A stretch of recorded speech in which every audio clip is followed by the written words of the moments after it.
Today, we're going to be talking about digital nomad deadbeats and what it's really like to live the nomad lifestyle, and then how you can really set yourself up for success if you're interested in working and traveling. Okay, so this is something that I could talk about till the cows come home, because I have been, I have moved away from the United States like 6 years ago and have been slightly nomadic the entire time, right? So I have seen and done it all when it comes to the digital nomad thing. And so what I wanted to share with you today is really, three levels of story. So the first story is going to be about someone who is actually a good friend of mine, but the typical digital nomad, what it's really like to be a digital nomad. Then I'm going to explain to you what I did and what it was actually like when I first started off. And then I'll explain to you, if I could do it all over again, how I would do things differently. Okay, so starting with like the base level. Most people, quote unquote, first of all, in case you don't know what a digital nomad is, I think that term came out in like 2011. Basically, it's a true digital nomad is someone who travels the world and works from wherever. So they're either a freelancer or an entrepreneur of some sort, and they work from their laptop. Okay, that is a digital nomad.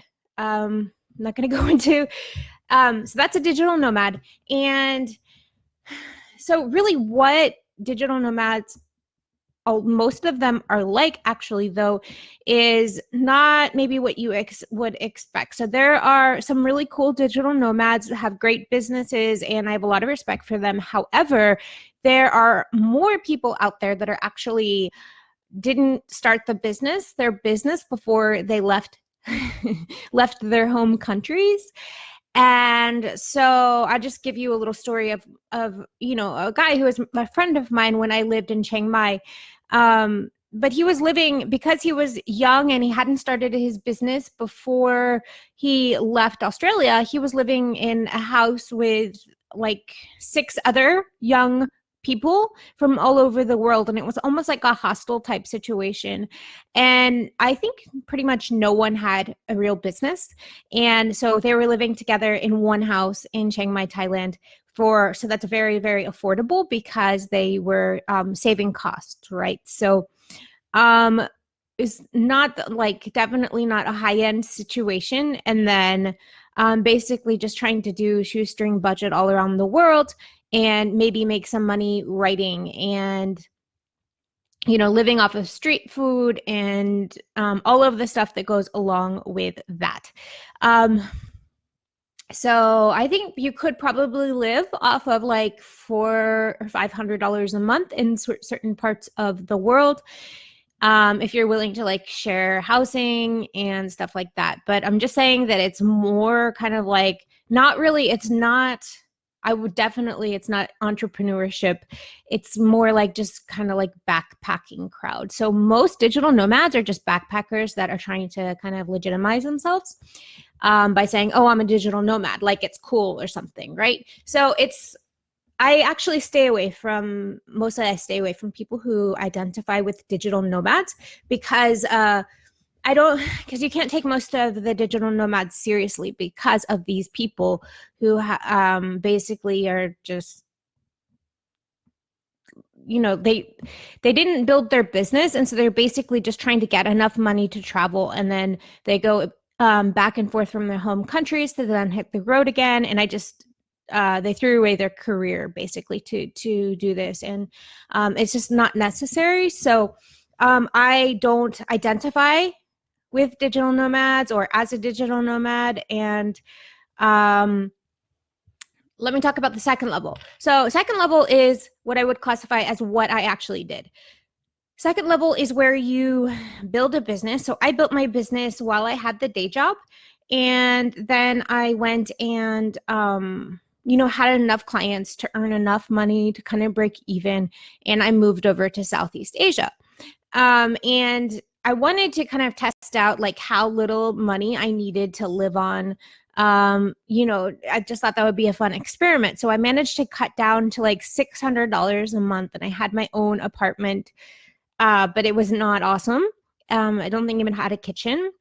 And and I had a business. I was actually working with big brands, but I wasn't making a lot of money. I didn't have any offers. I was blogging and basically just like running some social media accounts and getting enough work to like pay the bills, right? So, and then I traveled on an airline mile. So it was all economy, of course. And I would just either, maybe I had an event with a tech business, like a tech brand, and then I would get them to fly me to the next country, or I would just use my airline miles. So I just really lived on a really tight budget. And it wasn't that bad, but it wasn't what you think it would be. So I actually ended up in the Sacred Valley in Peru. And that's outside of Cusco. And there was just all these really strange people there who were basically doing drugs, saying, oh, we're not like ayahuasca. Like, we're not doing drugs. We're like, I don't know, meeting with the gods or something. I have no idea, but I was trying to like write my book. This is when I'm writing data science for dummies, right? And then I started getting these giardia and cryptosporidium, all of these waterborne illnesses. So I started losing a lot of weight. I'm throwing up, I'm by myself, I'm working like all the time because the jobs I had were not paying enough. And so I just had to work all the time. And then, so yes, I can travel the world and that's kind of cool. But when you're traveling the world alone and you feel lonely and sad and you're like living your dream, that is a really sad state because you're like, well, where do I go from here? Even the greatest thing that I could imagine in the world still makes me feel empty. I'm still feeling empty inside. And then, being sick and all of that, it was not satisfying, fulfilling. So I actually almost moved back to the United States back in 2013. Okay, so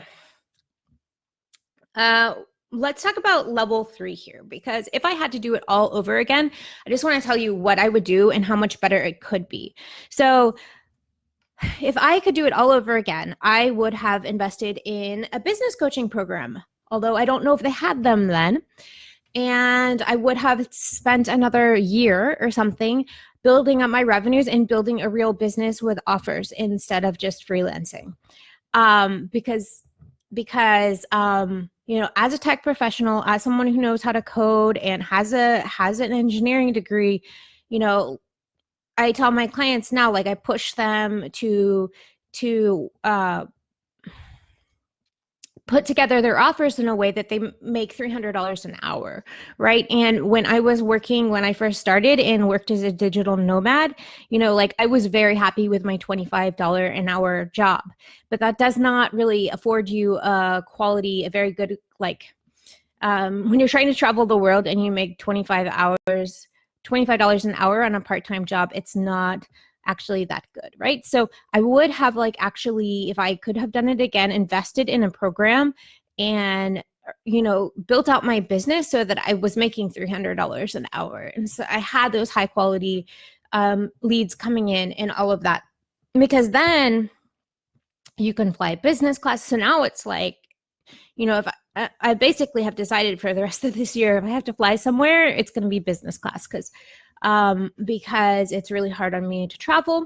So you can fly a business class. You can have your clients basically flying you all over the world. So you don't have to worry about the miles. You can have that extra money to reinvest in your business, or you can do other types of investment. So you just have enough to actually save up for retirement. And you can I don't know. I think I was sick a lot in Peru. I didn't want to go to the doctor because I didn't want to spend the money. And all of that was kind of unnecessary, So if I could advise you, if you really want to be a true digital nomad, I would say make sure that you have some solid revenues. I would say try and get your business up to $80,000, $100,000 a year before you leave your home country, because then you're in a solid place. Honestly, if you have a team, then you're going to be even better. But, cost of living is lower elsewhere. It's just a matter of you want to have time for yourself, right? If you're traveling the world and then you're freaking working 16 hours a week or whatever, 60 hours a week, you're not going to feel that satisfied. And so I know it, I did it.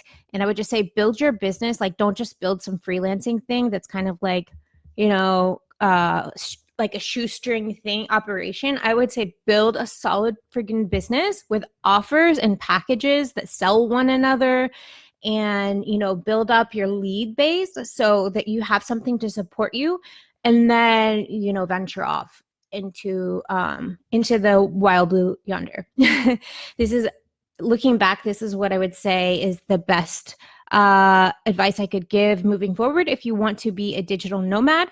And I wanted to invite you to come tomorrow at 10 a.m. Eastern time, because I'm doing go lives every single day. So there's that. But tomorrow we're going to be talking about commitment phobia in business and what it is costing you and those you love. So you're definitely going to want to show up for that. It's at 10 a.m. tomorrow, 10 a.m. Eastern time. And in the meantime, if you have any questions whatsoever, reach out in the comments or in direct message, and I will get back to you.